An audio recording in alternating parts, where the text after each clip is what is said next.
Right, if Chad would like to come up. We next have a Chad who has very, very kindly matched our colour scheme of yellow and black even, with his Batman outfit. Chad is going to be talking to us about educating the curiosity out of children.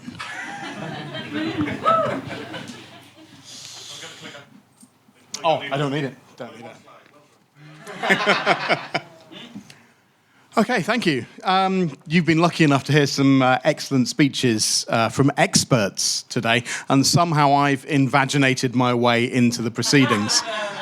I am not an expert in anything unless you count making bad dad jokes or having recognisable hair or dressing like Steven Seagal. It won't be a long speech. It's going to last about one chancellor or 0.6 prime ministers.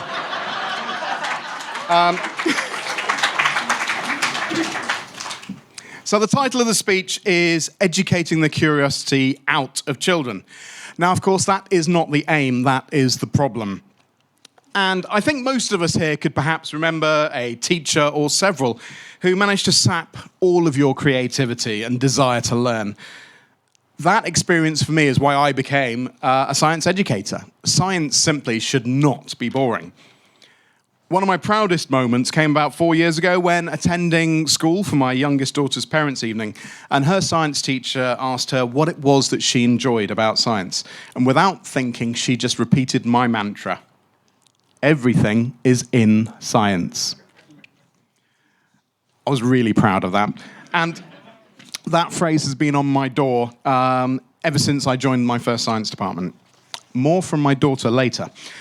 Now, our education system takes in thousands of children every year, all hungry to learn and all buzzing with energy, all trying to make sense of the world around them. And this incredible... Sorry, that was an instruction as well. I'm not allowed to do that. Now, this incredible resource, it is the future of our nation and the economy.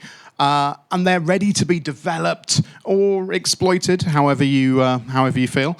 But more so, it's one of the greatest joys, particularly in my life, to see such an unbridled and innocent lust for knowledge. Now, systematically, we take these intellectual sponges and we turn them into closed letterboxes, so that only a very tiny amount of information, just the right shape and size, can be taken in. At almost every turn, we stifle their creativity. We punish them for asking questions, and we take away their individuality. Instead, we reward the child that sits there quietly and doesn't ask questions. We reward the child that sits and copies down everything that we give them and then regurgitates it with the greatest degree of accuracy. We're incredibly fortunate that some of the luminaries around us today, some of the inspired thinkers, have broken away from that. They're not the products of the system, rather they're the ones that slipped through, the fortunate few fish who swam through the holes in the net and away to freedom. Even as an educator, aware of the system and its shortcomings, I still find myself occasionally uttering words that I hate. As at the end of a lesson, I look out to a class of children and I say, "Any questions?" And when there are no hands raised, no voices stirred, I clap my hands and say, "Good." It's terrible. I'm celebrating the fact that not one person in the class, after all that I've shown them, has any questions. Do I think for 1 second that that means that they've understood everything and that they're ready to move on and push the boundaries of their intellect and understanding? Of course not. In reality, it means I've bored them into submission. We promise the fun stuff is coming up. We just got to get this boring stuff out the way first. But we have to stop with that, and I call bullshit. It should be the other way round. We should be saying, here is something amazing, and then we can find out how it happened. That way, we don't crush the curiosity out of people. We encourage questions. I want children asking, "This new learning astounds me. Explain to me again how sheep's bladders may be employed to prevent earthquakes." Now, only the other day, I stumbled upon The Schoolboy by William Blake. It's a poem from 1789, back when No Illusions and I were still in preschool. The titular character bemoans his forced attendance in school, locked away from the beauty and inspiration of a summer's day. He likens it to a caged bird, unable to sing. He doesn't reject the idea of educating children, merely the joyless repetition of time spent in a stale and cruel environment. All the while, outdoors is a scene of wonder, hidden from view. 230 years ago, we knew that schools were failing our children. Blake told us, as have others. And yet here we are, doing the same thing to generation after generation. How did it come to this? After all, wasn't the new national curriculum supposed to drive up standards when it was introduced in '88? Wasn't Tony Blair driven by the three main priorities of education, education, education? Weren't the reforms of the conservative sexual magnate Michael Gove set to restore credibility and integrity to our system that had been trashed by the liberal elites? Sadly not. For one thing that has never happened in the UK is education being dominated by liberal anyone. Education has suffered continually from the arrogant assumption that political appointees know better than educators. The ruggedly handsome Michael Gove could be seen as a perfect example, driving through ideological reforms based on his own opinions and experiences. Freudian slip. Rather than listening to inspirational thinkers like Carol Ann Duffy, Michael Rosen, and that well-known liberal firebrand, Simon Sharma. Children must know Shakespeare. Children must know where the Magna Carta was signed.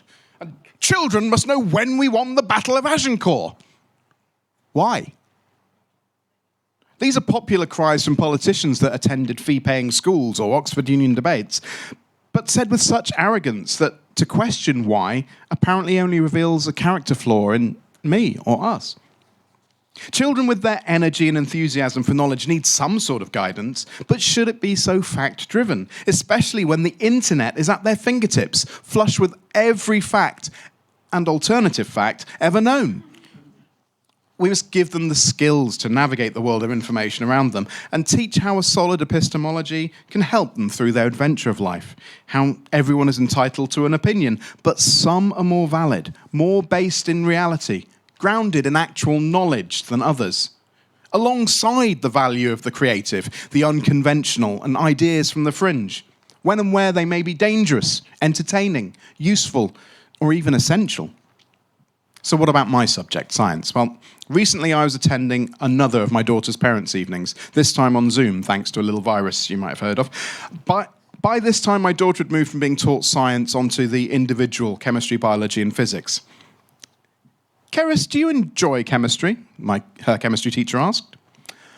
I prefer biology, she mumbled. And the teacher replied, yeah, I guess it is more interesting, a bit more fun. I wanted to scream, because how can you inspire children to love your subject when you've got no enthusiasm for it yourself? Incidentally, I asked Keris if she minded me quoting her, and she said, only if you say piss on stage. So I refused. I'm not doing that. So why had the teacher said it? Was she an uninspiring robot designed to suck away scientific enthusiasm? Well, only a little bit. The greater problem is actually not restricted to science, but it's a problem across the national curriculum, highlighted by successive government ministers demanding that kids know when the Americans defeated the French at Bannockburn. It's true. Yeah. The problem is the obsession with a content-driven curriculum, and one where targets are measured on what specific things the children can remember, rather than their ability to use or manipulate the information. And for generations, we've been rewarding children for being quiet and remembering things, rather than actually being able to think. I asked a cross-section of teachers at different schools what one change they would most like to see in education. And I think the two most important ones are, subjects should be more process and less outcome-driven. Education is too obsessed with retrospective data gathering. And also, we need to be allowed to do more to preserve and sustain the enthusiasm and love of learning that primary school kids have. Not one teacher demanded the inclusion of a particular topic, fact, or collection thereof. Not one demanded a return to the 3 R's or complained about synthetic phonics, and nobody was annoyed that children couldn't quote Shakespeare or play hymns on a recorder. Everything they said was about helping the children be inspired to learn, making education more relevant, more fun, more accessible, less daunting, and more accepting. And how can we change this? Successive governments have failed. They don't want to listen to the people delivering education because their focus is almost entirely on re-election. Sound bites win votes. Fear of the alternative wins votes. If you have a catchy slogan and can label the alternatives dangerous or divisive, then you have a vote winner. Oh, running out of time, better skip to the end. So, why am I here and why am I making this speech? I'm trying to make some noise among you because you're educators across the whole pantheon of knowledge, trying to get you to realise that the children deserve better. Our children start their lives eagerly learning at a phenomenal rate, and then slowly we take that joy away from them, forcing our youth to advance from the ypres of ignorance, across an intellectual no man's land, heavily mined and continually shelled with all the problems of puberty in modern society, promising them that victory is over the next mound. We shatter dreams that many children never knew they could even have. I work in a broken system. I want you to know that, and I hope that your voices will join mine in calling for that to change. Thank you, Chad. That was brilliant. So we've had absolutely loads of... That speech was originally half an hour long. So we've had absolutely loads of questions in. The first question actually came in about 5 seconds before you came on stage. Okay. It's from a gentleman by the name of Chad, who asks, how do you stay so young-looking and fit and buff? Well, it's a rigorous workout and a whole program. I'll have to go into it in more detail in the bar later on. And the Seagal coat helps. Absolutely. Absolutely. Moving on from that, is there any school of pedagogical... pedagogical... that movement that you believe to be better than the others? I don't want to get bogged down in prescribing how education should be done, because generally people with experience in their own subject tend to be much better at communicating that to other people. I think if you do become too ideological, then you're actually making the same mistake that the politicians who are talking down to educators are making in the first place. We have a question from Igor. Where do we barge in to break this vicious cycle? In whose face should we scream that we are destroying kids' minds? I love that question. It really does have to start with engagement in politics, sadly, because not a lot of people like politics, but it's the only way that things get changed. We generally don't understand politics well enough in this country. Not just this country, but lots of democracies are filled with people voting on issues they don't understand. Because we don't engage in the politics properly, we're putting people in to represent us who are not caring about the things that we genuinely care about. And until we actually take a greater interest in politics and how that affects all of us, things aren't going to change. So the one thing that I would say is go out, organise in whatever political party you're affiliated with, and make sure that the people around you see how important education really is. So I have a question from Anonymous, who asks, what do you think of the Montessori system? Montessori, well, I've not had a lot of experience with the Montessori system, but I also think that one of the problems with it is that it, by its very nature, doesn't have a lot of structure, and so there are certainly some students that get left behind. I'm not neurotypical. My eldest daughter is not neurotypical. I know that both my daughter and I would have really, really struggled in a Montessori school. However, this is one of the interesting things about education. One size does not fit all, and we shouldn't try and make it so that it does. One more last question. So, from Anonymous, is it important for kids to grow up, to know that it's engineers and scientists who do the work, and not people with the cash, like Elon Musk? I think it might be more important that kids know the value of money and where that money comes from. It's perfectly possible to be stinking rich and have a good system of morals, judgment, and values. I just haven't met anyone like that yet. You know, it's a lot of people who have got very rich off the back of everybody else's hard work. Now, I'm not espousing a communist revolution, but I'd be much happier if kids understood the value of things rather than the cost of things and knew where that wealth came from. Everybody say a massive thank you to Chad. See you in the bar.